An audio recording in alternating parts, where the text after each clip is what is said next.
Ready? Bismillahirrahmanirrahim. Assalamu alaikum, everybody. Thank you very much for joining this very interesting webinar. My being a water treatment professional, I spent my whole career in this field, and I thought to my friends or upcoming young engineers and operational team members in various industries, they should learn about the basics of water. My objective is to dissipate my experience with my fellow professionals who are working in academia or in industry, or they are students. They should know what is water. And this is a big challenge in the coming years as we are facing the shortfall of the water. और मैं इसमें कोशिश करूंगा कि English में भी, क्योंकि जो हमारे कुछ पार्टिसिपेंट पाकिस्तान से भी हैं और कुछ अब्रॉड से भी हैं, डिफरेंट कंट्री से, तो मैं मिक्स थोड़ा सा उर्दू में भी और इंग्लिश में भी आपके साथ बात करूंगा। तो ये एक बेसिकली सीरीज ऑफ वेबिनार्स होगी और मैं कोशिश करूंगा कि एवरी फोर्टनाइट और minimum once in a month मैं हर एक टॉपिक को कवर करूं। और आज का जो हमने टॉपिक सिलेक्ट किया है कि we should know what are the sources of water, what is their composition and how they are treated. This is very interesting. Most of the time it has been observed that people don't understand what is the impact of the source of water. अगर आपने कोई RO plant लगाना है या canal water को use करना है तो उसके लिए हमें उस सोर्स की कंपोजिशन का आइडिया होना बहुत जरूरी है और उसकी सोर्स की रिलायबिलिटी उसका हमें पता होना चाहिए। तो इस बेसिकली इस थीम के साथ हम पहला वेबिनार कवर कर रहे हैं ताकि आप सबको प्रॉपर नॉलेज आ जाए कि बेसिक्स वाटर की हैं क्या, सो दैट कि जब हम आगे चलें,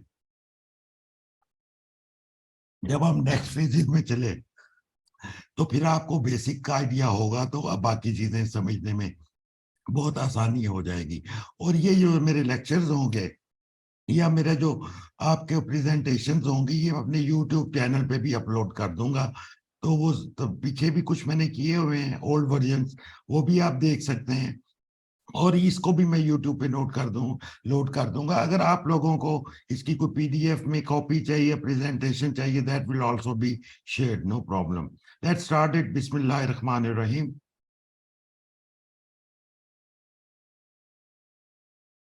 एक्चुअली इस वक्त हमें डिफरेंट कंट्री से लोगों ने ज्वाइन किया हुआ, सऊदी अरब से भी है, रशिया से, न्यूजीलैंड से, Tanzania, Nigeria, Oman end of course my Motherland Pakistan.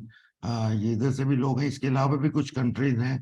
I really appreciate that the people are eager to know about the water. ये थोड़ा सा ग्लॉसरी ऑफ टर्म्स है, ये मैं थोड़ा आपको जनरल इंफॉर्मेशन के लिए शेयर किया है कि पानी कहाँ कहाँ अवेलेबल है। एक्वाफर हम कहते हैं जी अंडरग्राउंड लेयर ऑफ रॉक्स जो है उसके नीचे जो पानी है उसको हम एक्वाफर कहते हैं। इसी तरह लैंड ड्रेन जो रिवर्स हैं वहां पे उनको हम बेसिन कह देते हैं। ग्लेशियर एंड एडवर्क्स जो पानी हमारा रन ऑफ होके ग्लेशियर से आ रहा होता है वो उसको हम ग्लेशियर वाटर कह देते हैं। उसमें बेसिकली वाटर कंजम्पशन क्या है, हमारी जो ओवरऑल वाटर कंजम्पशन है ग्लोबली, इंडस्ट्री में तकरीबन 23% है, डोमेस्टिक यूज में हमारा 8% है और एग्रीकल्चर में around we are consuming 69% of the water. और what are the water sources globally available, अगर इसमें देखें तो सबसे ज्यादा जो हमारे पास वाटर अवेलेबल है 96.5% जो है ये ओशन वाटर है, which is highly saline water, high TDS water, which is not potable water. हमारे पास जो total water available in this on this earth है उसमें जो फ्रेश वाटर है दैट इज अराउंड 2.5%। उस 2.5% की जो आगे से उसकी कंपोजिशन है, हमें 68.7% जो सरफेस वाटर ग्लेशियर से आता है वो मिलता है और 30.1% जो है वो हमें ग्राउंड अंडरग्राउंड वाटर जो है वो। ये थोड़ा सा मैंने आपको बताने के लिए कि हमारी क्वांटिटी ऑफ वाटर कितनी अवेलेबल है और किस किस क्या उसके सोर्सेज हैं। नेक्स्ट, रेनफॉल से भी हमें मिलता है, ये अंडरग्राउंड से जो हमने पहले एक्सप्लेन किया है और ये जो हमारे जो बारिशें हो रही हैं या रन ऑफ द रिवर से जो पानी मिलता है, एक जनरल क्लाइमेटिक इसका व्यू है। अब हमारे पास मेन जो सोर्सेज के वाटर के सोर्सेज हैं, वन इज ग्राउंड वाटर। और ग्राउंड वाटर में भी डीप वेल और शैलो वेल दो टाइप के हम टर्मिनोलॉजी यूज करते हैं। शैलो वाटर वो है जो नॉर्मली हम 75 फीट तक का जो पानी अवेलेबल है डेप्थ में ग्राउंड के नेचुरल सरफेस से, उसको हम शैलो वेल कहते हैं। और जो उससे ज्यादा डीप में है उसको हम डीप कहते हैं। It may go two thousands of feet depth of below the land, तो उसको हम डीप वेल कहते हैं। अब ये डिफरेंट है, जिस तरह लाहौर में अगर मैं 70s की बात करूं तो पानी was available at 80 to 100 feet depth, but now it is beyond 500 600। और जितना पानी डिप्लीट हमारा रिसोर्सेज कम हो रहे हैं, यू कैन वेल इमेजिन कि हमारे प्रीशियस रिसोर्स कितना कम हो रहा है। सरफेस वाटर में जो हम कंसीडर करते हैं, ये सारी टर्मिनोलॉजीज मैं कोशिश कर रहा हूँ जो आपको एक्सप्लेन करूं। बेसिकली अल्टीमेटली आपको काम आएंगी व्हेन वी डिजाइन और select appropriate system, like clarifier कब लगाना है, आरओ का प्लांट कहाँ पे लगाना है, ultra filtration, micro filtration, nano filtration, ये सारी चीजें जो है जब हम कवर करेंगे तो उस वक्त आपको इन चीजों का जब आइडिया होगा और इसकी कंपोजिशन का in the preceding presentation, that will help you. This basic presentation will surely help you. इसमें हमारे पास सरफेस वाटर में लेक्स हैं, रिवर्स हैं, रेन वाटर हैं। अभी लाहौर में भी कुछ आप रेन वाटर पॉन्ड्स वगैरह बना रहे हैं, बिग टैंक्स, ताकि वाटर को स्टोर किया जाए, रिजर्वायर्स बना रहे हैं। और next is the sea water. Water में इम्प्योरिटीज कौन कौन सी हैं? मेन इम्प्योरिटीज जो वाटर में हैं जिनको हमें देखना चाहिए, एक सस्पेंडेड इम्प्योरिटीज हैं, ऐसी इम्प्योरिटीज जो आपको नेकेड आई से नजर आ जाती हैं, जो डिजोल्व फॉर्म में नहीं है। और दूसरी डिजोल्व है, और तीसरी कोलाइडल है। कोलाइडल इम्प्योरिटीज, ये थ्री टाइप की इम्प्योरिटीज जो हैं मेनली वाटर में, in each source they are present. Well water में सस्पेंडेड इम्प्योरिटीज कम होती हैं, रिवर वाटर, सरफेस वाटर में सस्पेंडेड इम्प्योरिटीज ज्यादा होती हैं। और टीडीएस जो है वो सरफेस वाटर के कम होते हैं, क्योंकि surface water as comes from the glacier, और उसमें टीडीएस जो हमारी आइस मेल्ट होती है तो उसमें टीडीएस बहुत कम होते हैं। और जैसे जैसे हमारा कोई रिवर है या कैनाल है जो कि ग्लेशियर से आगे चल रही होती है और अप टू सी लेवल तक जाते हैं, तो उसमें रास्ते में जो भी चीज उनके रॉक्स आ रही हैं, सिल्ट आ रही है, तो वो कंटेमिनेशन ऐड होती जाती हैं। तो वो टीडीएस जो हैं, जो अगर हम हिल साइड पे जाएंगे जहां से ग्लेशियर स्टार्ट होता है, तो वहां पे टीडीएस हमारे बहुत कम होंगे, सस्पेंडेड सॉलिड भी कम होंगे। आप लोग जो नॉर्दर्न एरियाज में जाते हैं देखते हैं तो वहां बहुत क्लियर वाटर होता है। लेकिन वही वाटर जब रिवर्स में हम देखते हैं, रिवर रावी, झेलम या आगे आके देखते हैं, तो उसमें सस्पेंडेड इम्प्योरिटीज एड ऑन होती जाती हैं। We will discuss about it in a preceding slides. This is the main composition of the water। जो हम बात कर रहे हैं कि पानी की में जब हमने देखना है कि उसकी फिजिकल करेक्टरिस्टिक्स हैं, केमिकल करेक्टरिस्टिक्स हैं, बायोलॉजिकल करेक्टरिस्टिक्स हैं। इसमें अगर हम फिजिकल करेक्टरिस्टिक की बात करें तो इसमें टर्बिडिटी, जो हमारे फाइन पार्टिकल्स होते हैं और जो नेकेड आई से शायद नजर बहुत कम आते हैं, और आप उसको देखें कि जब कैनाल वाटर आप बीकर या ग्लास में डाल दें तो वो टर्बिड सा होता है, उसके अंदर शायद फाइन पार्टिकल नहीं ये आपको बहुत ज्यादा विजिबल होते हैं, लेकिन वो टर्बिड होता है। इसी तरह कलर है, टेस्ट है और ऑर्डर है। ये भी टेस्ट और ऑर्डर जो है, ये भी कुछ some there are some contaminants present जो लीड कर रहे हैं आपको टेस्ट और ऑर्डर, जो फिजिकल प्रॉपर्टीज में कंट्रीब्यूट कर रहे हैं। इसके अलावा टेम्परेचर है। पाकिस्तान में अगर हम देखें तो हमारे जो बोर वाटर या वेल वाटर या अंडरग्राउंड वाटर है, उनके temperature they varies from 27 to 31 degree C. But अगर आप सऊदी अरब में देखें तो वहां पे आपको टेम्परेचर 40-45 डिग्री तक भी चले जाते हैं। वो जो बोर वाटर निकालते हैं उसको पहले कूलिंग टावर से उसको कम, उसका टेम्परेचर लोअर करने के बाद फिर उसकी डिसैलिनेशन या और जो भी ट्रीटमेंट करना है वो करने हैं। तो ये पाकिस्तान में जो हमें टेम्परेचर अंडरग्राउंड वाटर के मिल रहे हैं, that is from 27 degree to 31 degree C. These are very good temperature और ड्रिंकिंग के लिए और पोर्टेबल को यूज करने के लिए वाटर इट्स ओके। बट सऊदी अरब वगैरह में जहाँ पे ऑयल रिच कंट्री अंडरग्राउंड, वहाँ पे जो भी पानी आपको मिलता है उन सब वाटर में आपको टेम्परेचर बहुत हाई मिलेगा।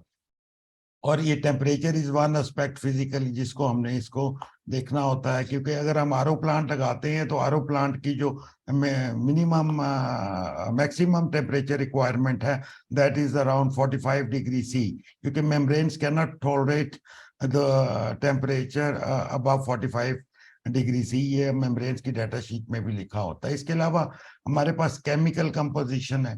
जब केमिकल कंपोजिशन की बात करते हैं तो एसिडिटी है, यानी कि एसिड उसका कितना है, पीएच कितनी है, अल्कलाइन है, एसिडिक है, 7 इज न्यूट्रल। तो मोस्टली जो अंडरग्राउंड वाटर्स हैं और जो सरफेस वाटर है उनकी न्यूट्रल पीएच ही होती है, and that is around 6.5 to 7.9 7.8 unless के there is any issue with the reservoir और द एक्वाफर। तो इसमें जो हमारे जो मेन चीजें, हमारे पास दो तरह के सॉल्ट्स होते हैं पानी में, एक केटायंस हैं और एक एनायंस हैं। केटायंस में आप कैल्शियम, मैग्नीशियम, सोडियम, पोटाशियम है। एनायंस में क्लोराइड, सल्फेट, सल्फाइड, नाइट्राइट और ये हैवी मेटल्स भी होती हैं। ये सब मिल के केटायंस और एनायन, इनको हम कहते हैं टोटल डिसॉल्व सॉलिड्स। तमाम को जब हम इक्यूमुलेट कर लेते हैं तो इन सब को हम टीडीएस कहते हैं।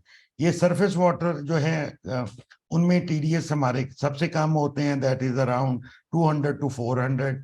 और जो हमारा बोर वाटर है, बोर वाटर को या अंडरग्राउंड वाटर को हम वाटर ट्रीटमेंट में एज ए प्रोफेशनल 3 तरह से कैटेगराइज करते हैं, specially for selecting the RO process.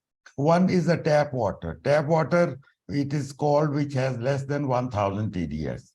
And above that, up to 12,000 or 15,000 TDS, it is called the brackish water. And above 15,000 TDS, it is considered as seawater. And seawater TDS goes up to average जो TDS है different seas में और different locations पे, these are from 30,000 to 35,000 ppm TDS जो है वो सी में होता है।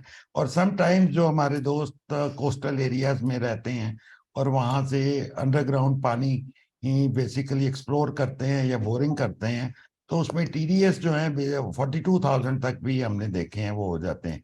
बेसिकली उस रिजर्वायर में इवेपोरेशन में भी वहां पे सी वाटर हो और वो वाटर इवेपोरेट हो के उसके TDS बढ़ गए हों। तो ये डिफरेंट एरियाज में डिफरेंट सिनेरियोज हैं और पानी जो है उस पे कंपोजिशन जो है वो वेरी करती रहती है। कराची में हमने देखा है, साइट, कोरंगी, लांडी में, तमाम एरियाज में डिफरेंट है कंपोजिशन डिफरेंट डेप्थ्स के ऊपर मिल रही हैं। और बोर की भी उनको एक लिमिटेशन आती है कि हम कितना पानी अवेलेबल है, कितने बोर करने। और इसमें जो एक चीज इसमें मैं आपको इनिशियली गाइड करूंगा कि आप जब भी कोई सिस्टम डिजाइन करना चाहें, चाहे वो फिल्ट्रेशन सिस्टम हो, चाहे एक्टिवेटेड कार्बन हो, सैंड फिल्टर हो या आरओ प्लांट हो, यूएफओ, आपको वाटर केमिस्ट्री का कंप्लीट एनालिसिस केटायन और एनाइन का करवाना है। These all individual lines have the impact on the performance of ion exchange reactions and the membranes. Most of the people, they only say, okay, I want to design the RO plants on 5,000 TDS. 5,000 TDS, but they don't know okay, what are the impacts of other iron अगर उसमें present है, silica present है, barium है या heavy metals हैं, वो pre treatment में remove करना बहुत जरूरी है। जब हम लिमिटेड इंफॉर्मेशन देते हैं अपने EPC कॉन्ट्रैक्टर को, तो वो भी लिमिटेड इंफॉर्मेशन पे अपने बिजनेस को एक्सप्लोर करने के लिए वो आपको स्टैंडर्ड सिस्टम ऑफर कर देता है। वो प्री ट्रीटमेंट में वो चीजें इंक्लूड नहीं करता जो कि एक्चुअल वाटर एनालिसिस में थी। तो लेटर ऑन जब आप ऑपरेट करते हैं सिस्टम को, तो उसमें आपको प्रॉब्लम फेस होती है, कभी आयरन फॉलिंग हो जाती है, कभी सिलिका फॉलिंग हो जाती है या कोई बेरियम का। अब ये जितने भी ऑयन्स हैं, जिस तरह मैंने आपको बताया, कैटायंस और एनायन जितने वाटर में है, जिस तरह calcium, magnesium, sodium, potassium, sulphate, chloride, bicarbonate, carbon, ये सारे मॉलिक्यूलर फॉर्म में हैं, they are not ionic forms. अगर सोडियम है वो मे बी सोडियम क्लोराइड की फॉर्म में हो, सोडियम सल्फेट की फॉर्म में हो, कैल्शियम जो है वो कैल्शियम क्लोराइड की फॉर्म में हो, कैल्शियम सल्फेट की फॉर्म में हो। तो ये सारे मॉलिक्यूल्स बॉन्डेड होते हैं। कैटाइन और एनाइन की अगर हम क्वांटिटी को देखें, इन मोस्ट ऑफ द, जब लैब्स एनालिसिस करते हैं और वो उसमें हम अक्सर देखते हैं कि जो कैटाइन और एनाइन की क्वांटिटी बैलेंस नहीं होती। कैटाइन डिफरेंट है, एनाइन की क्वांटिटी डिफरेंट है। ऐसा नहीं होना चाहिए कि क्यों कि जब हम लोग एज ए डिजाइनर जब इसको देखते हैं कि हमने इसको सॉफ्टवेयर में अगर डिजाइन कर रहे हैं या मैनुअली डिजाइन कर रहे हैं, तो हमारे कैटाइन्स और एनाइन्स को बैलेंस होना चाहिए। ये नहीं हो सकता कि कैटाइन ज्यादा हो और एनाइन्स कम हो, या एनाइन ज्यादा हो और कैटाइन कम हो। तो ये शो करता है कि जी के जो लैब जिसने टेस्ट किया उसने कंप्लीट एनालिसिस, ये प्रॉपर एनालिसिस नहीं किए। और ये बहुत इंपॉर्टेंट चीज है, इसको देखना चाहिए।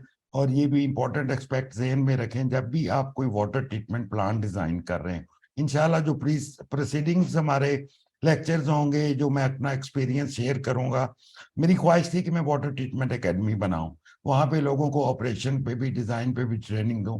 But due to the last 5 years COVID और दूसरी पॉलिटिकल और अनस्टेबिलिटी की वजह से वो मुझे प्लेटफॉर्म भी नहीं मिल सका और उतना टाइम भी मैनेज नहीं हो सका। और ये भी मेरी एक लाइफ टाइम एक आप कह लें कि मेरी एक ख्वाहिश है कि I should share my knowledge with my colleagues और द पाकिस्तानी स्पेशली, और जो लोग इस प्रोफेशन में अक्रॉस द ग्लोब काम कर रहे हैं, और वो इस चीज को सीखें। क्योंकि ये वाटर ट्रीटमेंट पाकिस्तान में स्पेशली एज ए टेक्नोलॉजी किसी भी इंस्टीट्यूट में पढ़ाया नहीं जाता। और नॉर वी हैव हमारे जो टेक्निकल ट्रेनिंग इंस्टीट्यूट में, उसमें भी ऑपरेशन और मेंटेनेंस, डिजाइन, वाटर और वेस्ट वाटर की नहीं दी जाती। तो it will be my little contribution to the community and the professionals कि मैं इन सारी चीज़ों को आपके साथ, जो नॉलेज मेरे पास है, मैं इसको शेयर करूं। थर्ड इज हमारे पास बायोलॉजिकल कंटेमिनेशन है। बायोलॉजिकल में वही बैक्टीरिया है, जिस तरह आप देखते हैं एलजी आ जाता है, फंगाई आ जाते हैं, ये बायोलॉजिकल कंटेमिनेंट्स आप अक्सर देखते हैं जब आप रोड्स पे ट्रैवल करते हैं। तो पॉन्ड्स में, सरफेस वाटर में आपको कुछ ना कुछ जहाँ पे स्टेगनेंट वाटर होता है वहाँ एलगी ग्रोथ शुरू हो जाती है। नेक्स्ट जी। अब हमारे पास जो है ना टीडीएस, जो मोस्ट इंपॉर्टेंट फैक्टर है वो टीडीएस और कंडक्टिविटी, दो चीजें हैं जिनको हम usually every professional knows. TDS mean total dissolve solid. It means sum of cations and the anions present in the water. This is a total dissolved solid. There is a relation between conductivity and the conductivity is basically water की आयनिक composition क्या है। जिस type की उसकी आयनिक composition है, जितने उसके TDS ज्यादा होंगे, मोनोवेलेंट डाइवेलेंट की रेशो भी डिपेंड करती है, उतनी ही पानी से कंडक्टेंस ज्यादा होगी। तो नॉर्मली हम जो वेल वाटर में और सी वाटर में जो फैक्टर लेते हैं कि अगर उसकी कंडक्टिविटी 25 डिग्री पे हम हमारा कंडक्टिविटी का रिलेशनशिप टेम्परेचर टीडीएस से भी है और टेम्परेचर से भी है। कि मैं एक 25 डिग्री पे आपको बता रहा हूं कि अगर 25 डिग्री टेम्परेचर हो पानी का, जिसकी आप कंडक्टिविटी चेक कर रहे हैं, तो जनरली उसका जो फैक्टर आएगा कि उसके टीडीएस जो है 0.65 और 0.7 के करीब होंगे। दैट विल डिपेंड कि आपका पानी की कंपोजिशन क्या है, कैटाइन मोनोवेलेंट ज्यादा है या डाइवेलेंट ज्यादा है। तो जो प्रोफेशनल्स रेगुलरली टेस्ट करते हैं अपनी कंडक्टिविटी को, उनको चाहिए कि अपने सोर्स ऑफ वाटर के ऊपर टीडीएस वर्सेस कंडक्टिविटी फैक्टर एक डेवलप करके रख लें। सपोज एक आरओ प्लांट आपको ऑपरेट कर रहा है, तो आप कंडक्टिविटी अगर मेजर कर रहे हैं, तो आप मे बी आफ्टर 3 months और at the start of the plant and regularly आप उसका रिलेशनशिप देखते रहें कि मेरा अगर कंडक्टिविटी 1000 आ रही है तो मेरे TDS 700 आ रहे हैं या 600 आ रहे हैं, तो that will give you your factor के जी मेरे TDS इतने होंगे। ये फैक्टर जो है ये when TDS are low, like आप कहें डिस्टिल्ड वाटर है या डीमिन वाटर है, उसमें ये 0.5 का फैक्टर हो जाता है। सपोज कि अगर उसकी 1 कंडक्टिविटी है तो हम कहेंगे 0.5 के करीब TDS होंगे उसके। तो इसी तरह मैंने आपको ये दो चीजें ग्राफ में, ग्राफिकल प्रेजेंटेशन में आपको शो की हैं कि कंडक्टिविटी और TDS। As the conductivity increases the TDS, और TDS को हम सैलिनिटी भी कहते हैं। जो डिजोल्व सॉलिड्स हैं उनको हम, क्योंकि ये सलाइन है, मीन आयनिक कंपोजिशन है, इसलिए इसको हम सैलिनिटी भी कह देते हैं। और it has been observed that against every 1 degree rise in the temperature of water, conductivity 2 से 4% तक increase करती है। You have these two slides, conductivity versus salinity or TDS, and also I have shared one slide showing the impact of temperature on the conductivity. Next, please.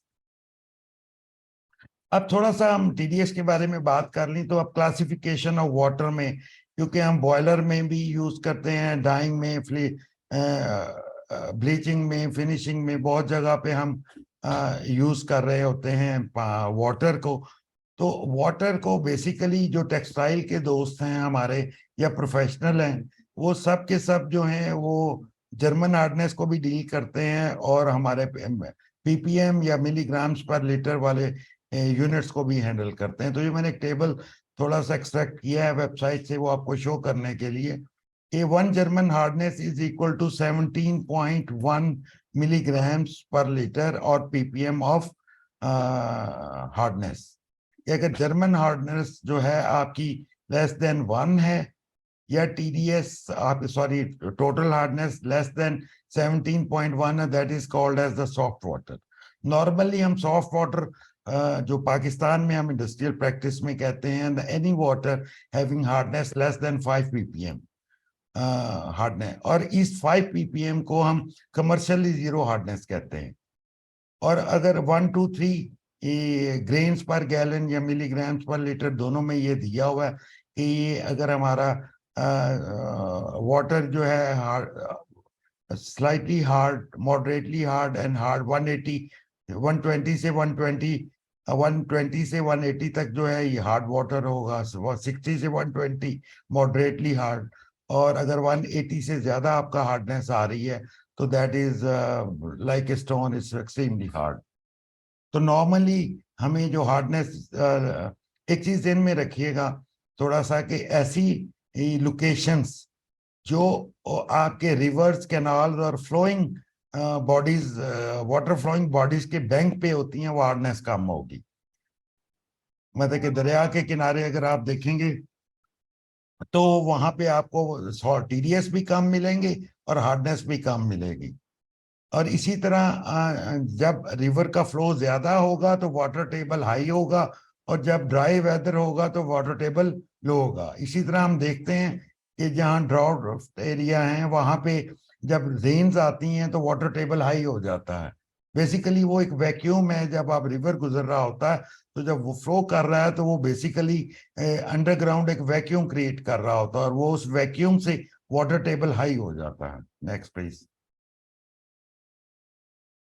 अब इसमें जिस तरह हम waste water में देखते हैं biological oxygen demand, COD, chemical oxygen demand, basically हमारा जितना भी पानी है वो ड्रेन ऑफ होके अल्टीमेटली वो सी में जा रहा है या रिवर्स में जाता है। तो हम देखते हैं दरिया में भी हमें फिश मिल जाती है, पॉन्ड्स में भी फिश मिल जाती है, सी में भी मिल जाती है। तो at 25 degree centigrade, at 25 degree centigrade, we have dissolved oxygen in water around 6 to 8 milligrams per liter. At जो है ये पानी के अंदर ऑक्सीजन जो है वो अवेलेबल होनी चाहिए for the survival of the marine life. Minimum requirement जो है वो 4 मिलीग्राम है। तो ये भी सीजनली चेंज होती है।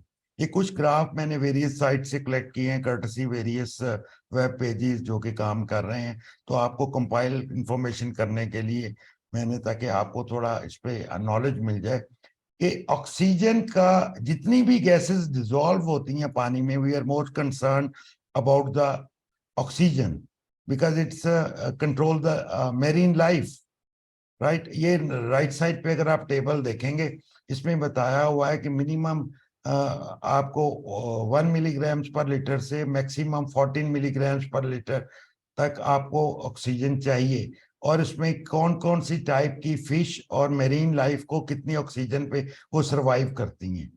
अब ये जो हमारे इंडस्ट्रियल यूज में जो वाटर्स आते हैं और जो हमारे सोर्सेज हैं, और इनमें टेम्परेचर का बहुत इम्पैक्ट है। Obviously we all are the engineer, we can understand कि जब हम किसी चीज को बॉयल करेंगे या वार्म करेंगे, उसमें जो डिजॉल्व चीजें हैं, ऑक्सीजन हैं या गैसेज हैं, वो इवेपोरेट हो जाएंगी, वो वहां पे नहीं रहेंगी। तो ये एक मैंने आपको solubility of oxygen versus temperature आपको ग्राफ शो की। अगर आप देखें कि 100 डिग्री के ऊपर आपकी almost zero oxygen present होगी at boiling temperature, and at 0 degree और you can see 10 डिग्री पे आपकी 11 के करीब आ जाएगी, और जो हमारे टेम्परेचर हैं 30 डिग्री, वहां पे 6-7 के दरमियान में मिलीग्राम्स पर लीटर ऑक्सीजन होती है। तो दैट इज वाई ये जो हमारे एनवायरमेंटल इश्यूज हैं जो हम हैंडल कर रहे हैं, waste water treatment and recycling, objective is to conserve the water and to make the water fit for the survival of marine life. तो इंशाल्लाह मैं अभी भी even after 33 years of experience exclusively in this field, I believe कि मेरे पास भी बहुत limited knowledge है इस पानी के फील्ड के बारे में, and I keep on studying के नए टेक्नोलॉजीज क्या आ रही हैं, और इवन पुरानी टेक्नोलॉजीज के बारे में लोगों को पूरा मैं अपनी बात करूंगा, हो सकता है आप सब लोगों को मेरे से ज्यादा नॉलेज हो, और मैं कोशिश करता हूं कि ये जो प्राइड मैंने लिया था 2001 में कि पाकिस्तान में मेम्ब्रेन और टेक्नोलॉजी, और 2004 में waste water treatment technologies Pakistan में इंट्रोड्यूस करूं, और उस लीड को, उस पायनर बिहेवियर को मैं कंटिन्यू रखूं, और पाकिस्तान को फॉरेन एक्सचेंज भी सेव करूं। और मेरी अब सबसे बड़ी ख्वाहिश ये है कि मैं अपने कोलीग्स को, मेरे अपने जो अपकमिंग जनरेशन है, उसको इस फील्ड में हम ट्रेन करें, ताकि वो पानी के फील्ड में अच्छी ग्रोइंग अपॉर्चुनिटीज हैं फॉर एंटरप्रेन्योरशिप भी, और फॉर ऑपरेशन एंड मेंटेनेंस। अभी भी मुझे आज भी कुछ 1-2 लोगों के मैसेज आए हुए थे, सर हमें कोई अच्छे यूटिलिटीज के बंदे दें जो आरओ को, वेस्ट वाटर को वो चीजें करें। तो ये डेली मेरे साथ होता है, और इवन यूएई से या गल्फ रीजन से भी लोग कहते हैं, लेकिन unfortunately we don't have a trained resources जिनके पास ये डेप्थ नॉलेज हो। नेक्स्ट जी।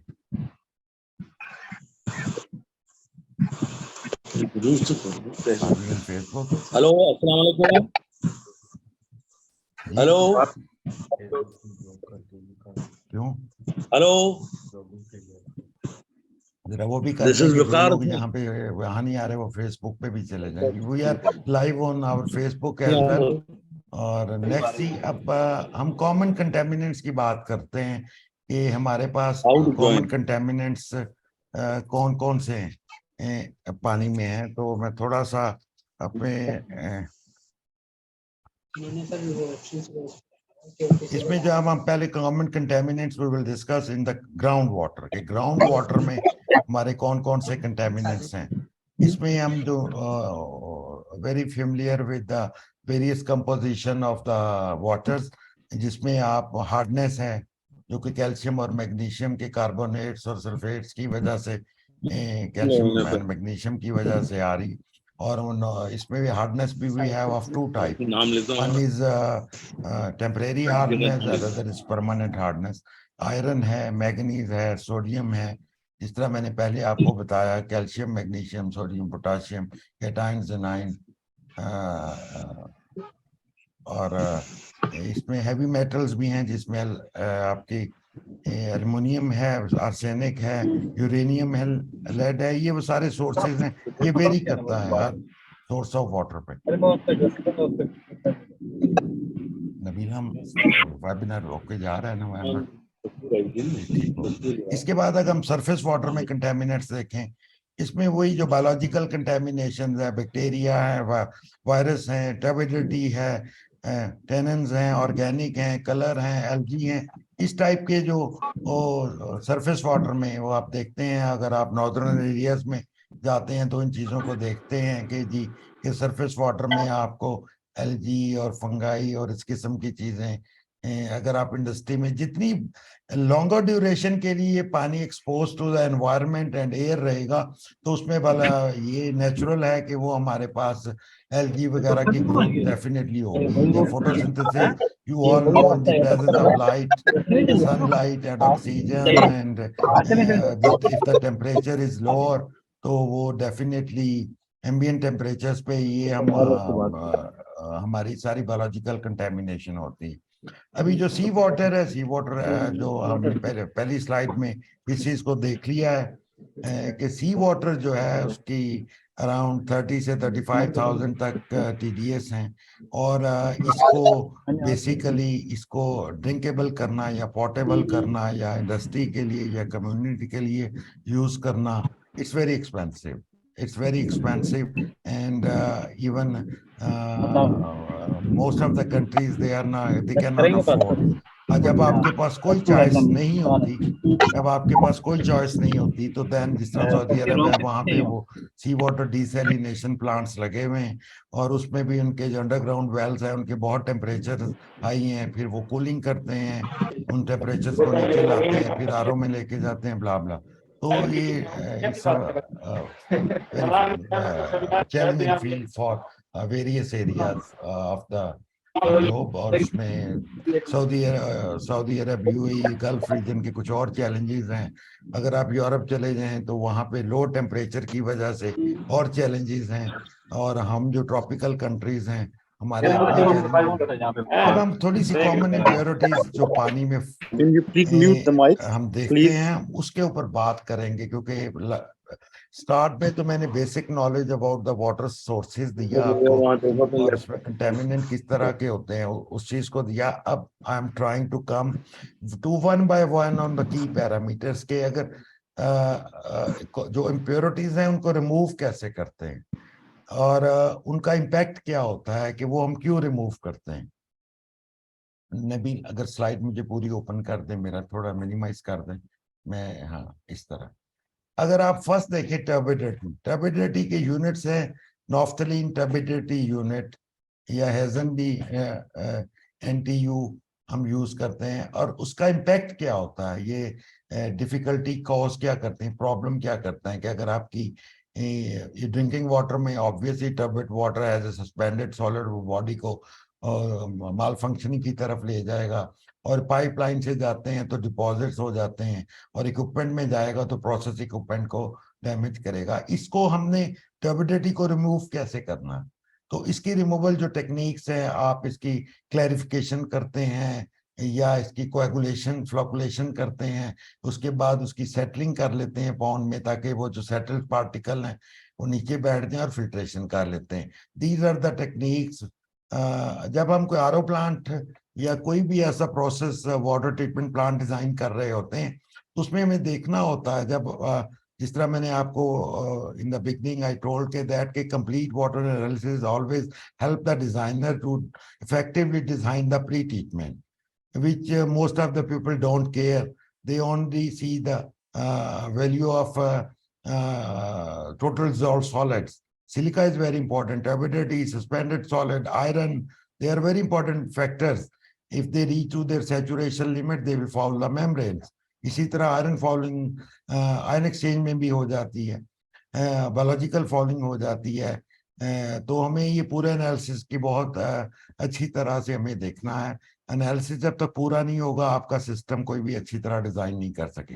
हार्डनेस को रिमूव करने के लिए, हार्डनेस क्या प्रॉब्लम क्रिएट करती है, बेसिकली कैल्शियम और मैग्नीशियम के सॉल्ट्स हैं, और ये हीट एक्सचेंजर में ब्रिटल सरफेस के ऊपर स्केलिंग कर देगी, और आपका सरफेस एरिया कम हो जाएगा। Suppose for the sake of argument या डिस्कशन आप देखें बॉयलर में ट्यूब है, वाटर ट्यूब है या फायर ट्यूब बॉयलर है, तो एक तरफ आपकी फायर होगी, हीटिंग अरेंजमेंट होगा, दूसरी तरफ आपका पानी होगा। अगर उसमें स्केल होगा तो वो स्केल डिपॉजिट हो जाएगा ट्यूब की सरफेस पे। जब ट्यूब की सरफेस पे डिपॉजिट होगा तो उस जगह से हीट ट्रांसफर नहीं होगी। वहां से जब हीट ट्रांसफर नहीं होगी तो वो एरिया लोकलाइज हीटिंग में ज्यादा हो जाएगा, उसकी लोकलाइज हीटिंग का उसका टेम्परेचर बढ़ जाएगा। जब टेम्परेचर बढ़ेगा तो वो उसका मेल्टिंग पॉइंट पे चला जाएगा और वो मेटल जो है वो लोकलाइज हीटिंग की वजह से पंक्चर हो जाएगी। तो इस सॉफ्टनिंग के लिए नॉर्मली हम सॉफ्टनिंग प्लांट जो कि आयन एक्सचेंज बेस्ड है और डिमिनराइजेशन भी करते हैं और मेम्ब्रेन टेक्नोलॉजी को भी यूज करते हैं। इसी तरह अगर हमने एल्कलिनिटी को रिमूव करना है, alkalinity is due to the bicarbonate carbonate and ये एक्सपेक्ट करते हैं हम एज कैल्शियम कार्बोनेट में। तो इसको रिमूवल के लिए हम एसिड केमिकल ट्रीटमेंट भी है, लाइम सोडा सॉफ्टनिंग है। Softening, lime soda softening is an old fashion technique, because जब लाइम सोडा सॉफ्टनिंग करते हैं तो उसमें स्लज बनती है, कैल्शियम स्लज भी बनेगी, तो उस स्लज को रिमूवल करने के लिए फिर देयर बी अनदर चैलेंज। तो उसके लिए हम आयन एक्सचेंज में सॉफ्टनिंग भी कर लेते हैं या पीएच लोअर करके भी कर लेते हैं। और जियोलाइट सॉफ्टनिंग मीन वो आयन एक्सचेंज रेजन, क्योंकि शुरू में जो ब्रांड जिसने इंट्रोड्यूस आयन एक्सचेंज रेजन किया था वो जियोलाइट था, तो वो इसी तरह इसका नाम जो है अब जियोलाइट सॉफ्टनिंग एक प्रोसेस लोग फेमिलियर हो गए हैं। Basically this is the ion exchange resin which removes the divalents from the raw water. Next, इसी तरह सल्फेट हैं, फ्लोराइड्स हैं, ये हर एक का अपना इम्पैक्ट है। और क्योंकि ये अब इसको सारी चीज़ों को मैं इंशाल्लाह ये अपने YouTube पे शेयर कर दूंगा ताकि आपको एक जनरल एक कॉन्सेप्ट हो जाए how to work in this area और कौन कौन से पैरामीटर्स इंपॉर्टेंट हैं इसमें। जिस तरह सल्फेट हैं, सल्फेट्स वगैरह को रिमूव करने के लिए हमें बेसिकली डिमिनराइजेशन और आरओ और reverse osmosis evaporation techniques use करते हैं। बेसिकली टेक्निक्स बहुत सी अवेलेबल होती सर हैं बॉयलर पे किसी भी चीज को रिमूव करने के लिए अस्सलामुअलैकुम या सर। उसको उनको कम करने के लिए या उसको एलिमिनेट करने के लिए हमने दो चीजों को एज एन इंजीनियर लेके चलना होता है। One is the capital cost and second is the operating cost and third one is the ease of operation and maintenance. तो इनका ब्लेंड जो है वो देख के फिर हम चलते हैं कि हमने इसको कैसे लेके चलना है। और इसके अलावा जो आजकल सबसे इम्पोर्टेंट चीज आ गई है वो एनवायरमेंटल इश्यूज आ गए हैं कि अगर हम डीमिन प्लान पे जाते हैं कास्टिक एसिड हैंडलिंग में हम देखते हैं कि हमें काफी ज्यादा सेफ्टीज इन्वॉल्व हो जाती हैं। तो उसकी भी जगह लोग कोशिश कर रहे हैं they are converting to reverse osmosis plant. वैसे भी अगर मैं एक रेफरेंस लूं 300 ppm TDS के ऊपर, अगर आरओ प्लांट की operating cost based on the 25 kilowatt per hour energy rate तो मुझे और 3 years मेंटेन रिप्लेसमेंट, तो डीमेन की अगर मुझे 60-70 rupees per cubic metre cost आती है तो मुझे आरओ प्लांट पे अराउंड 25 से 30 क्यूबिक मीटर के करीब आजकल कॉस्ट आ रही है। तो इट मीन उस सेकंड वो हमें एडवांटेज क्या दे रहा है कि हमें बल्क कास्टिक और एसिड स्टोरेज फैसिलिटी भी डेवलप नहीं करनी और वो जो आपको सेफ्टी प्रिकॉशंस है for the acid chemical handling वो भी नहीं लेने पड़ेंगे। तो एंटी स्केलेंट जो हम यूज करते हैं आरओ में ये cleaning chemical they don't have any hazardous impact on the environment. इसके अलावा फ्लोराइड्स हैं, फ्लोराइड्स बेसिकली ड्रिंकिंग वाटर में इंपॉर्टेंट है। Next is the sodium, sodium जो है वो सोडियम हाइड्रोक्साइड की फॉर्म में भी हो सकता है, सोडियम क्लोराइड भी हो सकता है। तो इसको भी हम जो सोडियम को रिमूव करते हैं नॉर्मली हम यहाँ पे टीडीएस को जब भी कम करना हो केटाइंस एंड आयन को तो मोस्टली हार्डनेस के अलावा वी प्रेफर कि we go for the demin और the trendy techniques RO plants membrane technology. Next, इसे silica, silica is very important in the boiler cooling tower specially. Silica की एक जो सबसे बड़ी आरओ में आप जरूर देखिएगा आयरन और सिलिका की एक बहुत इंपॉर्टेंस है on the performance of the membranes and the life of the membranes. आपकी अगर 70% रिकवरी है या 75% रिकवरी है और उसमें आपके जो आयंस कंसंट्रेट रिजेक्ट साइड में आ रहे होंगे वो 5 टाइम्स हो जाएंगे। इट मीन्स कि अगर आपकी 20 ppm सिलिका है, ppb सिलिका है, तो वो 5 टाइम्स होके 100 हो जाएगी। तो सिलिका की जो मैक्सिमम अलाउड लिमिट है रिजेक्ट साइड पे वो अराउंड 150 to 160 है। अदरवाइज सिलिका मेम्ब्रेन्स पे डिपॉजिट हो जाता है। इट मीन्स कि जिन पानी में सिलिका है वो हम हाई रिकवरी आरओ प्लांट्स नहीं डिजाइन कर सकते, क्योंकि उसमें हमें देखना है कि रिजेक्ट साइड पे हमारे 150 या 160 ppm सिलिका इससे ज्यादा ना हो। That's very important. कोई स्पेशल एंटी स्केलेंट्स हैं जो मैक्सिमम 200 ppm तक सिलिका को हैंडल कर सकते हैं। इसी तरह फेरस और फेरिक आयन दो फॉर्म में एग्जिस्ट करती है पानी के अंदर। इसका बॉयलर में भी इम्पैक्ट है और इसके जो हम डिफरेंट टेक्निक्स हैं उनसे हम इसको इसमें दिया हुआ मैंने। इसमें एरिएशन है। एरिएशन मीन कि जब एरिएट करते हैं तो वो फेरस फेरिक में कन्वर्ट हो जाती है। Fe+2 get converted it to ferric Fe+3, और Fe+2 remains in dissolved form और Fe+3 ये प्रेसिपिटेट हो जाती है। जो प्रेसिपिटेट हो जाती है तो उसको हम फिल्ट्रेशन से उसको सेपरेट भी कर सकते हैं। And then we have the aluminium and oxygen, hydrogen sulfide, ammonia, and these are the preliminary, some of the parameters which are normally used in the water treatment or we consider. Now we come to the drinking water. Drinking water में हमारे पास जो हम mostly follow करते हैं standards, वो WHO के standards use करते हैं। WHO के स्टैंडर्ड्स में उन्होंने कुछ क्रिटिकल पैरामीटर्स की, मैंने बहुत ही प्रिसाइज जो हमारे वाटर में रिलेटेड है वो किए हैं। इसके अलावा भी पेस्टिसाइड्स हैं, बायोलॉजिकल कंटेमिनेंट्स हैं, वो मैंने इसमें इंक्लूड स्लाइड में नहीं की है। तो उन्होंने WHO ने अपने एक्सपीरियंस के साथ जो भी रिसर्च किया उसके बाद उन्होंने एक ड्रिंकिंग वाटर की एक लिमिट सेट कर दी और कि जी पीएच का रेंज इतना पानी का होना चाहिए। TDS जो है WHO ने 2 रेंजेस दी हुई हैं। एक रेंज दी हुई है कि जी फिट फॉर ड्रिंकिंग और एक है फिट मैक्सिमम अलाउएबल लिमिट। कि आप अगर TDS को देखें तो normally they recommended TDS are 500 but allowable और permissible limit is 1000 milligrams per litre. तो ये वो चीजें हैं जो जिनकी इम्पैक्ट ज्यादा होता है, उन चीजों का उन्होंने नॉर्मली इनको स्टैंडर्डाइज कर दिया है कि ये हमारे स्टैंडर्ड होंगे। और जो पाकिस्तानी के ड्रिंकिंग वाटर स्टैंडर्ड्स हैं वो भी almost WHO world health organisation के जो स्टैंडर्ड हैं वही हमारे पाकिस्तान में यूज हो रहे हैं। PCR WR के है, उनके स्टैंडर्ड वेबसाइट पे पाकिस्तान के अवेलेबल है। अब मैं आपको थोड़ा सा एक और इंफॉर्मेशन भी दे दूं। जो नॉर्मली जो लोग लोकेलिटीज को प्लान करते हैं, हाउसिंग कॉलोनीज प्लान करते हैं या कंस्ट्रक्शन में कोई अपार्टमेंट्स प्लान करते हैं या इंडस्ट्री आप लगा रहे हैं या हॉस्पिटल बना रहे हैं या क्लिनिक्स बना रहे हैं, तो कोई एक स्टैंडर्ड क्राइटेरिया है कि हमने किस बेस पे किस चीज को किस तरह से डिजाइन करना है। कि ये हम अब पर कैपिटा मीन पर पर्सन, कैपिटा से मीन पर डे वाटर की कंजम्पशन क्या है। अगर हम डोमेस्टिक में देखें कि जो हम ड्रिंकिंग, बाथिंग, फायर फाइटिंग, जो भी हमारी जो डोमेस्टिक वाटर की कंजम्पशन है, जो ह्यूमन कंज्यूम करता है पानी, वो जो भी है जब भी हम फैसिलिटी प्लान करते हैं 135 लीटर्स पर हेड पर डे।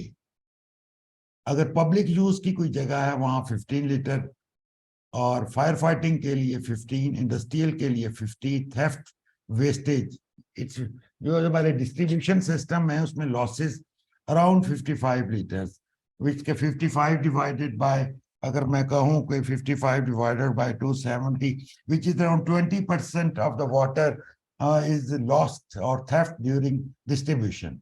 अब जो हमने ऊपर डोमेस्टिक यूज में देखा था कि 135 लीटर्स का, इसका ब्रेकअप क्या है कि ये पर पर्सन कैसे यूज हो रहा है। इसमें बाथिंग में हम जो अब ये डिपेंड, ये हम अपने रीजन की बात करते हैं. यूरोपियन में भी in summer we take a bath maybe more than once in a day, and हम लोग नमाज पढ़ते हैं, वुजू भी करते हैं चीजें. तो maybe these consumption varies with the temperature, climatic temperature of various region of the around the globe.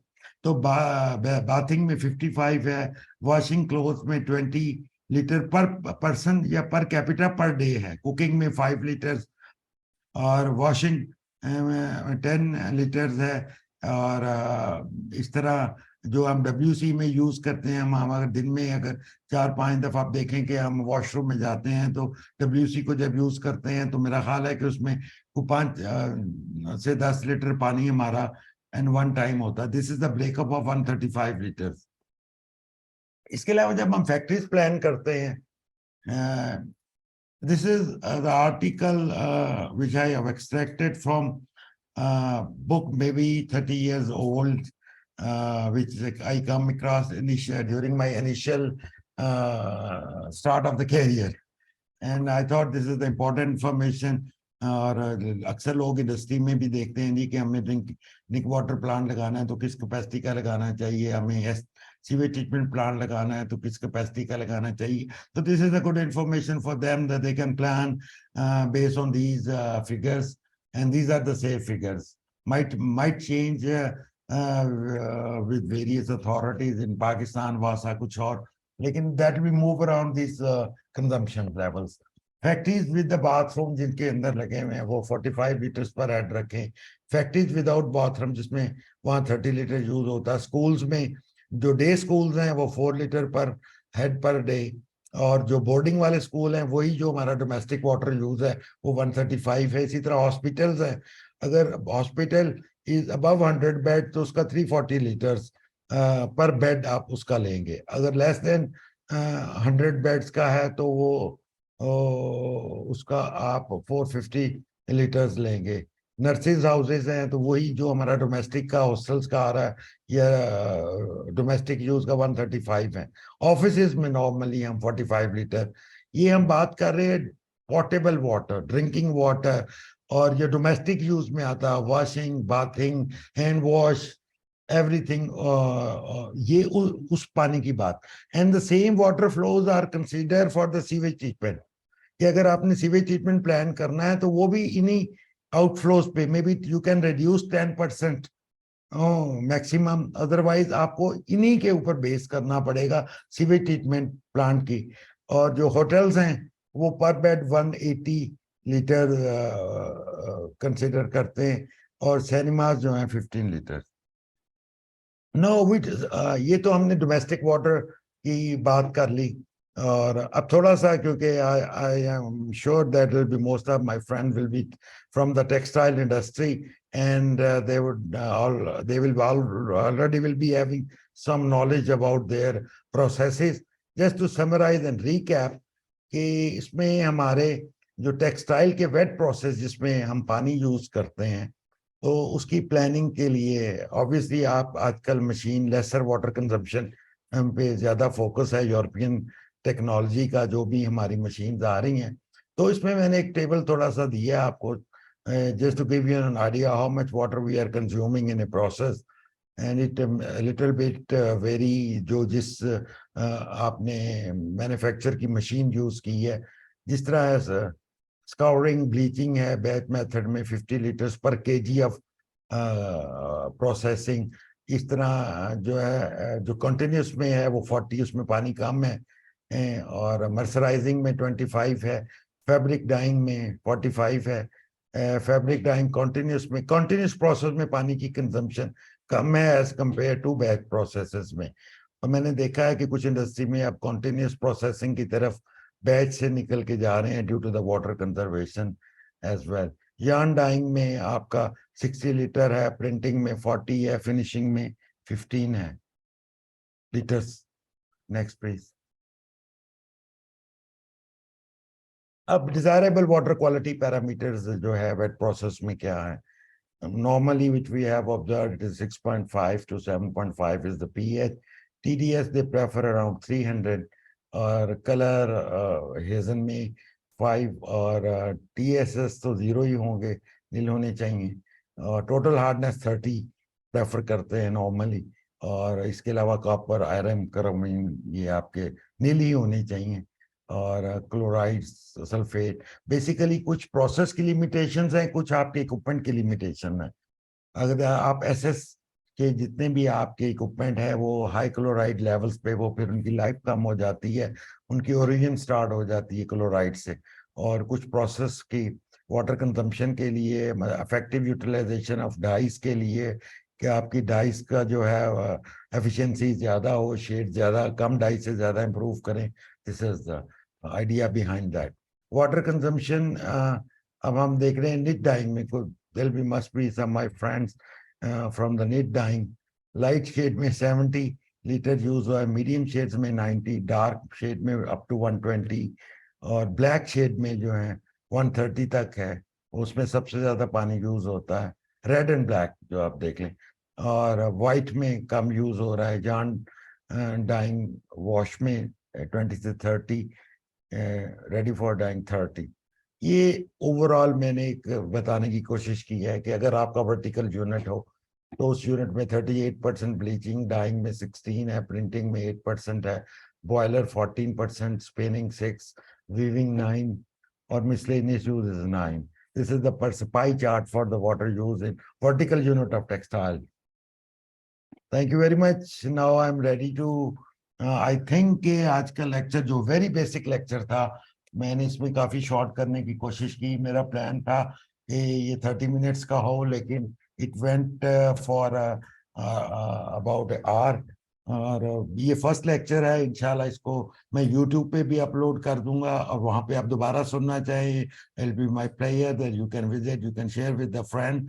और I am not eager as a YouTuber, okay, I want to earn something, I want to basically contribute to my profession. That's what I have the objective. आप लोगों को मैं इंशाल्लाह ये basic जो मैंने आपको बता दिया, बेसिक्स के ऊपर जो लोग डिजाइन में इंटरेस्टेड हैं, प्री ट्रीटमेंट में, various for canal water, RO water, softening, demin, आपका उनके प्रोसेस कंट्रोल कैसे है, ऑपरेशन कंट्रोल कैसे, इंशाल्लाह I will continue giving you these information। और अपना जो भी नॉलेज है मेरा वो मैं definitely I want to dissipate among my specially professional from the industry, जो कि ऑपरेशन एंड मेंटेनेंस में इन्वॉल्व हैं, प्लानिंग में इन्वॉल्व हैं, और यंगस्टर। और मैं इस बारे में हाईली कन्विंस्ड हूँ कि पाकिस्तान में वाटर में ऑपरेशन में in all level of industries, corporate, small, big, every industry has a good opportunity for the capable water and wastewater treatment professional. You believe me कि इस वक्त लोगों को बहुत डिमांड है। आई इनकरेज द पीपल जो जॉबलेस हैं, स्पेशली एनवायरमेंट इंजीनियर्स हैं, और इसमें केमिकल इंजीनियर्स हैं, और इलेक्ट्रिकल इंजीनियर्स भी, they can come into that, they must come into that area. और ये अपॉर्चुनिटी आप सीखें प्लीज, इन चीज़ों को सीखें। आप मुल्क के लिए, अपने लिए भी, you will be having good earning इस फील्ड में आके। आपके लिए बाहर जाने के लिए भी, आपको, आप गल्फ रीजन में जाना चाह रहे हैं, वहाँ भी बहुत अच्छी जॉब अपॉर्चुनिटीज आपको मिल जाएंगी। और इन सब चीज़ों को हम इंशाल्लाह प्रोसीडिंग सेक्शंस में कवर करेंगे स्टे। और मेरे जो यूट्यूब पे ऑलरेडी मैंने factor affecting the performance of RO plants वगैरह जो मैंने काफी वेस्ट वाटर पे भी दी हुई हैं, वो बेसिक हैं, वो आप वही रिव्यू कर लीजिएगा। Just a minute. इंशाल्लाह अब जो नेक्स्ट होगा, हम इसको वेस्ट वाटर को भी कवर करेंगे। ग्रेजुअली आना है। देखिए पहले हम वाटर से, अब थोड़ा सा मैंने आपको दिया, अब मैं नेक्स्ट आपको वेस्ट वाटर क्या होता है, उसकी इम्प्लीकेशन क्या होता है। Basically it's a very vast field, आपको 1 2 3 लेक्चर्स में या समझ नहीं आएगा। तो माई प्रेफरेंस है कि मैं फोर्टनाइटली आपके लिए एक लेक्चर प्रिपेयर करता रहा हूँ, जो आपको पता है कि जो जितनी देर मैंने ये लेक्चर आपके लिए, तो 1 आवर होगा। I spend perhaps 15 days, maybe 1 hour, 2 or 3 hours daily to compile this information and make a effective presentation for you guys. और I am really glad to see you all. मेरे लिए बहुत encouraging है कि इतने लोग इस वक्त, hundreds of people they are watching, they are online with me, और किसी ने इंटरेस्ट के साथ देख रहे हैं। and it clearly shows कि people are very much interested in this area। and किसी को अगर मेरा किसी को ये they want to contact me in any respect, तो मेरा इधर सेल फोन नंबर भी स्लाइड पे आ रहा होगा, यू कैन नोट दैट। और मेरा ईमेल एड्रेस info की जगह wemsglobal.com, you can write salim@wemsglobal SALEEM, आप वो लिख सकते हैं। मेरा मोबाइल नंबर आपके व्हाट्सएप ग्रुप बना हुआ है उसमें है, और मैं उसमें अपडेट भी देता रहूंगा जो नेक्स्ट कोर्सेज होंगे, ताकि जो उसकी रजिस्टर, एक्चुअली मैं ये यूट्यूब पे भी सब कुछ लोड कर सकता था, लेकिन आपको, मेरा ऑब्जेक्टिव ये है कि लाइव में जब आप जाते हैं तो you get the question and answer as well. तो अब क्योंकि मैंने, it's almost 1 hour now, and I request कि जितने भी क्वेश्चन आंसर्स हैं, अगर I will definitely try to answer if I can. अगर कुछ के आंसर नहीं दे सका या टाइम कंस्ट्रेंट की वजह से, तो I will definitely respond by, you can contact me by WhatsApp or email. I will assist you in all respect which I can. Thank you very much. And now we are open for the question and answer one by one. अगर आप उसमें text कर दें तो मैं one by one उसके करता जाऊंगा, क्योंकि अगर मैंने सबके अनम्यूट कर दिए या हैंड्स अप कर ले, जिसने ये कोई क्वेश्चन करना है उसको बारी बारी you can talk. लेकिन अभी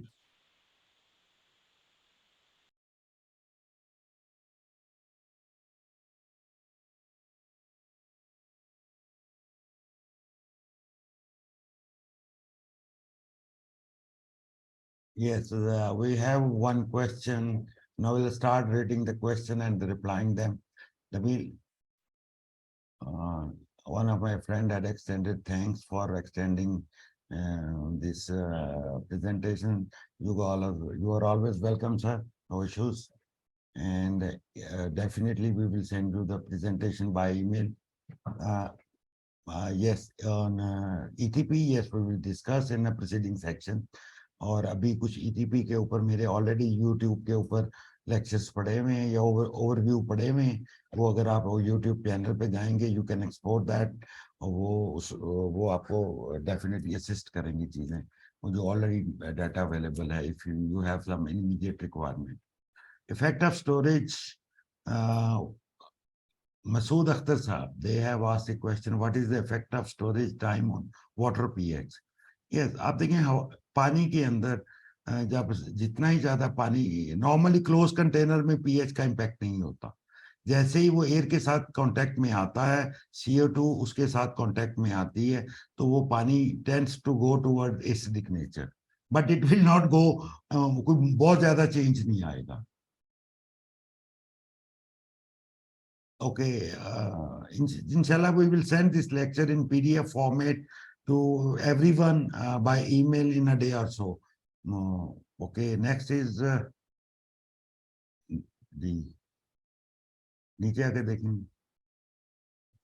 Okay, demineralization of water. We use a degasifier after cation exchanger for CO2 removal from water. But yeah, इसको stick करेंगे। We also use a blower in degasifier, so basically the air as well as CO2 is entering the system through blower. What is the technical reason behind that? Aim to remove CO2? Yes.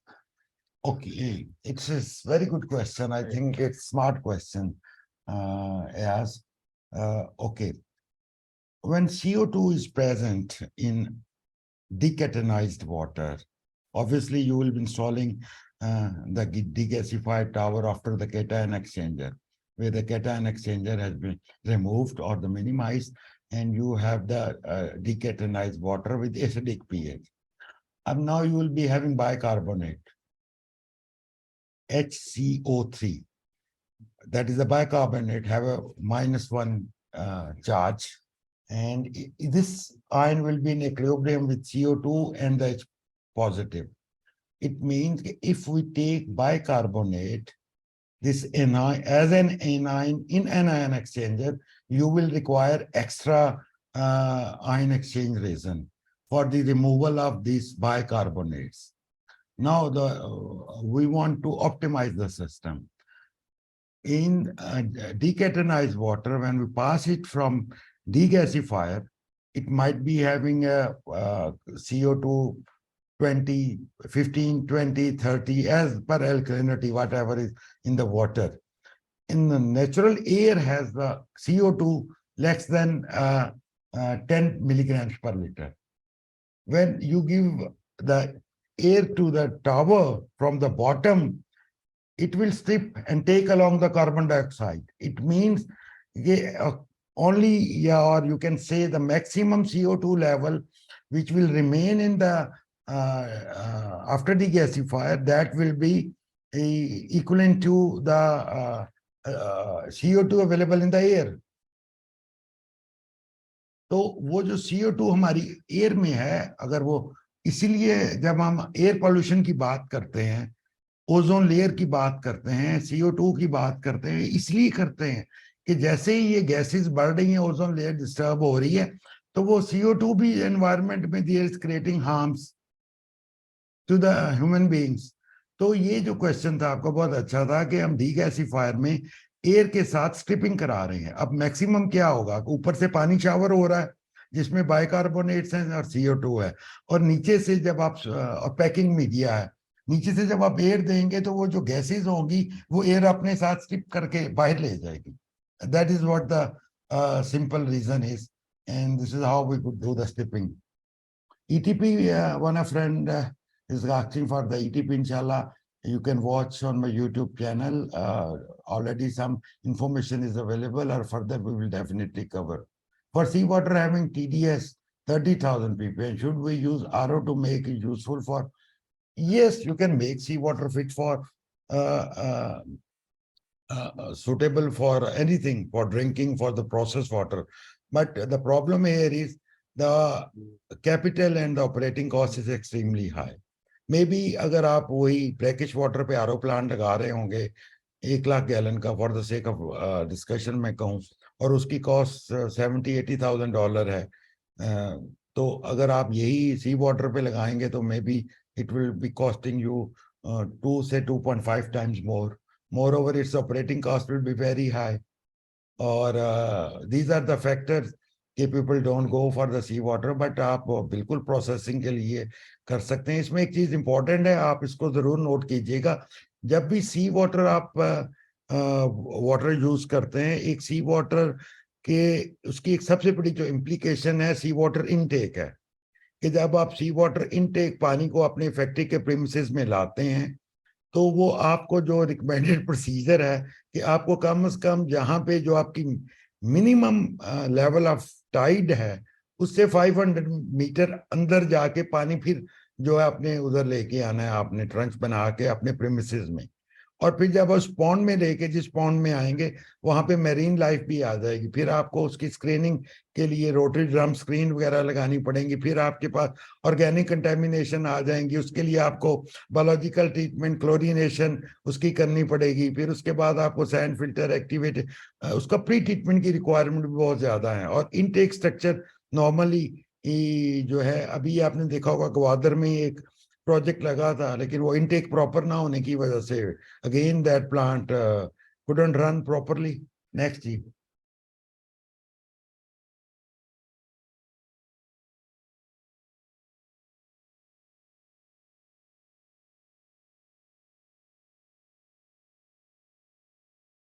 Sodium zeolite के जो effective wash, basically जब ion exchange resins हैं उसकी जो भी column हो, चाहे वो जियोलाइट, तो बेसिकली मैंने आपको प्रेजेंटेशन में बताया zeolite was a brand. Basically वो एक कैटायन एक्सचेंज रेजन होता है, स्ट्रॉन्ग कैटायन एक्सचेंज रेजन. तो ये रेजन जो है इनकी रीजनरेशन जब आप कॉलम डिजाइन करते हैं तो इसके बैक वॉश और रीजनरेशन सिस्टम जिसमें आपकी सोडियम क्लोराइड से आप इसके रीजनरेट करते हैं, तो या आप एसिड से कर रहे हैं, जो what ever the application is, तो उसका रीजनरेशन उसी इन सिचु होगी. उसमें आपकी केमिकल इंजेक्शन होगी और उसमें इंशाल्लाह we will cover, this is very interesting, क्या इन कॉलम में हम रीजनरेशन कैसे करेंगे ये भी मैं कवर करूंगा इंशाल्लाह। Good idea from this work. ये हम एक्सटर्नल रीजनरेशन नहीं है, ये आप बिल्कुल इसकी रीजनरेशन को इन सिचू करेंगे। इन सिचू मीन कि जैसे वेसल लगा हुआ है उसी में ही करेंगे।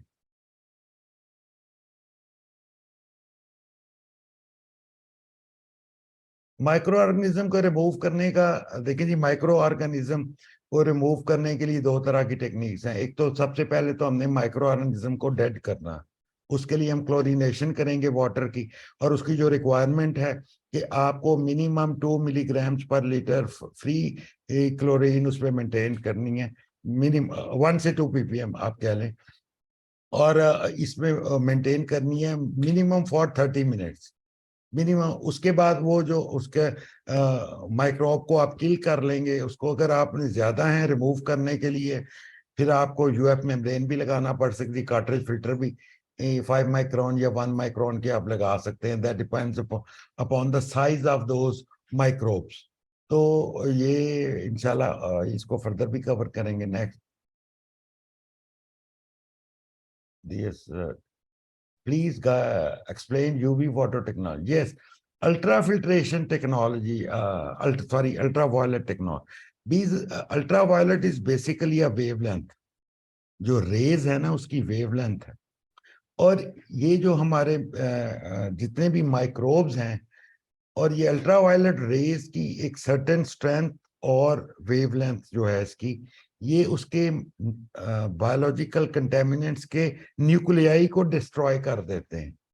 जब उसका न्यूक्लियाई डिस्ट्रॉय हो जाएगा तो वो इनएक्टिव हो जाएगा, वो डेड हो जाएगा। तो जहां पे हम क्लोरीनेशन नहीं करना अफोर्ड करना चाह रहे किसी ड्यू टू एनी रीजन, हम वहां पे यूवी लगा दें।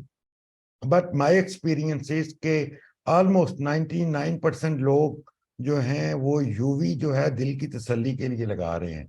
नोबडी नोज कि मुझे यूवी की स्ट्रेंथ क्या चाहिए टू किल द माइक्रोब्स। ये सबसे इंपॉर्टेंट चीज है। आपने कहा यूवी मैंने लगा दिया, अब एक सर्टन, अगर आप पाइपलाइन पे यूवी लगा रहे हैं, 1 इंच की लाइन है या 4 इंच की लाइन है, उसमें से flow 50 cubic metre per hour जा रहा है या 50, तो हर एक की इंटेंसिटी डिफरेंट होगी ना, हर एक की रिक्वायरमेंट डिफरेंट होगी। But nobody cares, yes I have a UV, and जिन लोगों ने भी यूवी लगाया हुआ है वो कभी ट्राई करें कि मेरे इनलेट पे माइक्रोब की कंसंट्रेशन क्या है और आउटलेट पे क्या है। वो जो है यूवी की selection is also an important. Next जी, सी वाटर के लिए cost effective solution is RO desalination, that otherwise दूसरा है वैक्यूम डिस्टिलेशन वगैरह जो हम सऊदी अरब में यूज कर रहे हैं मेम्ब्रेन के अलावा, तो वो वेरी एक्सपेंसिव कैपिटल कॉस्ट, वो पाकिस्तान में हार्डली शायद कैनोप के अलावा में लगाओ, अदरवाइज आई हैवंट हर्ड कि किसी ने उसमें वैक्यूम डिस्टिलेशन मीन के आप पानी का बॉइलिंग पॉइंट लो कर देते हैं 65 से 70 डिग्री का पे वो बॉयल हो जाता है, फिर उसको आप वेपर्स को इकट्ठा करके उस तरह से ट्रीट करते हैं, बस उसकी कैपिटल कॉस्ट बहुत ज्यादा है, वो operating cost is less than the RO, क्योंकि आरओ में जो है पावर कंजम्पशन ज्यादा है। नेक्स्ट जी,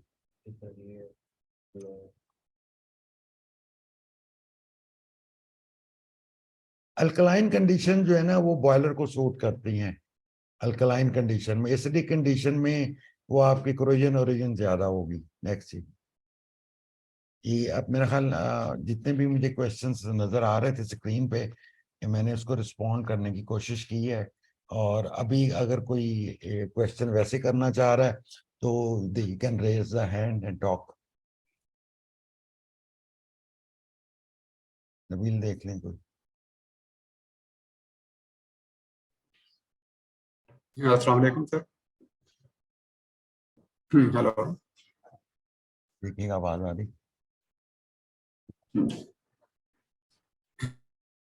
हेलो जी, दोबारा बोलिएगा, साउंड वाज नॉट क्लियर। जी सर, आवाज आ रही है?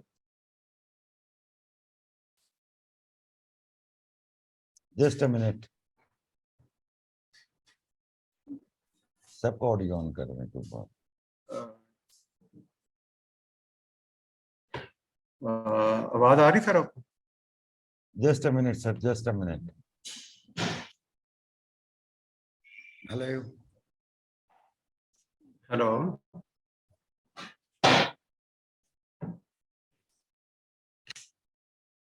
My IT person is making some Assalamualaikum, sir.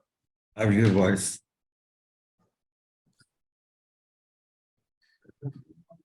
Hello.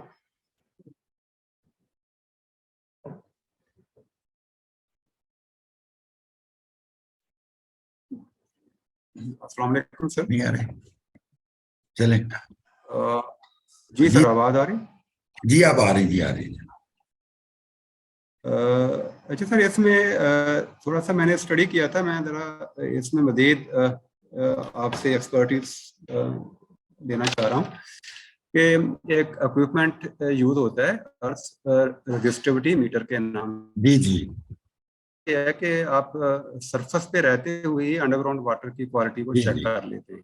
जी जी अब उसमें जो मेरी डिस्कशन हुई है मुख्तलिफ लोगों से, उसमें वो ये कहते हैं कि ये स्पेशली जो डिजाइन किया गया था ये फार्मर के लिए था, और उसमें उसकी जो लिमिट है वो 1000 TDS मिनिमम तक वो बताता है कि तो पर्टिकुलर जगह के नीचे 1000 TDS तक होगा। लेकिन मेरा क्वेश्चन ये है कि कोई इससे लेटेस्ट मोर सोफिस्टिकेटेड कोई इक्विपमेंट अवेलेबल है जो हमें लेट्स सपोज के सो ऑन यहाँ तक हमें वो बता दे कि फ्रॉम पर्टिकुलर जगह पे अगर आप बोर करेंगे तो जी। यहाँ पे इस क्वालिटी का TDS की क्वालिटी का वाटर आप ले सकते हैं। देखिए जी आपका क्वेश्चन कंप्लीट हो गया जी। जी सर। सर इसमें जो हमें अर्थ के ऊपर से जो हम आइडिया लेते हैं कि पानी में कहाँ पे अवेलेबल है या नहीं है, basically it's a very preliminary test. इसको हम resistivity inversely proportional to conductivity जो है, वो बेसिकली कंडक्टिविटी को ही हम चेक कर रहे थे। तो ये कहते हैं कि आप इसको जस्ट एन आइडिया के लिए आप यूज कर लेते हैं, वरना अगर आप देखें इस वक्त हमारा जो सबसे प्रेशियस रिसोर्स है वो है ऑयल एंड गैस। अगर कोई ऐसा इक्विपमेंट अगर पानी से चुने का हम सेकेंडरी चीज ले लेते हैं, वो तो कमर्शियली वायबल चीज है, पेट्रोल वगैरह जो फ्यूल है, तो उसके लिए भी हमें ड्रिलिंग करनी पड़ती है कि एक आइडिया लेने के बाद। तो पानी के लिए भी हमें जो आइडिया ही मिलता है, हम उसकी रेजिस्टेंस से ग्राउंड से उसको चेक करते हैं। उसके रेंजेस डिफरेंट अवेलेबल हैं डिफरेंट लोगों के पास जो कि बोर कर रहे हैं या सर्वे कर रहे थे, डिफरेंट कंपनीज, उनके पास ये लेटेस्ट इक्विपमेंट होनी चाहिए। नेक्स्ट।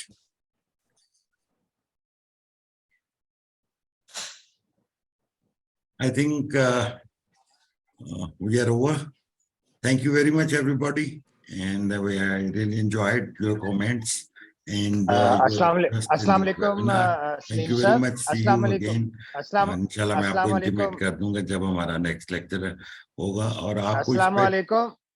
वालेकुम अस्सलाम। सलीम साहब, आई एम डॉक्टर याज मोहम्मद। मैंने अभी आपसे क्वेश्चन किया था रिलेटेड टू CO2 जी जी जो कैटायन एक्सचेंज के बाद जो हम डीगैसिफायर यूज कर रहे हैं। जी जी डॉक्टर साहब। Actually I was not clear about your answer, क्योंकि मुझे उसमें छोटा सा मैं रिसर्च वर्क कर रहा हूँ। जी जी तो प्लीज आप जरा थोड़ा सा इसको जरा एक्सप्लेन करेंगे। जो बाइकार्बोनेट्स बनते हैं जी उसके बाद हम उसमें एयर जो ब्लो कर रहे हैं, व्हाट इज दी, आप हम उसमें उसका जो फ्लो रेट है वो कोई एडजस्ट करेंगे? यानी हम कितना उसमें कर सकते हैं, किस फ्लो रेट तक कर सकते हैं? ये क्योंकि आपने बताया जी जी प्लीज सर देखिए, जो बाइकार्बोनेट होगा ना तो HCO3, जी जी आप बता दीजिए, थोड़ा सा हाईलाइट कर दीजिए, मजीद बता दीजिए। जी जी मैं बता रहा हूँ। बाइकार्बोनेट जब भी होगा पानी में वो OH पॉजिटिव और प्लस CO2 की फॉर्म में होगा, ओके इक्विलिब्रियम में होगा। ओके अब हम उसकी स्ट्रिपिंग करवा रहे हैं ताकि हमारा एनायन एक्सचेंजर में अगर बाइकार्बोनेट जाएगा तो उसके लिए हमें एक्स्ट्रा रेजन चाहिए होगा, ताकि रिमूवल के लिए हम चाह रहे हैं कि हमारा bicarbonate as an anion it should not go into the anion exchanger, right? Okay. और इसमें क्या है कि जब हम टॉप से टॉवर में पानी डिकेटनाइज शावर करेंगे और अंदर रैशिंग रिंग या पैकिंग मीडिया होगा, तो नीचे से हम उसको ब्लोअर के साथ एयर देंगे।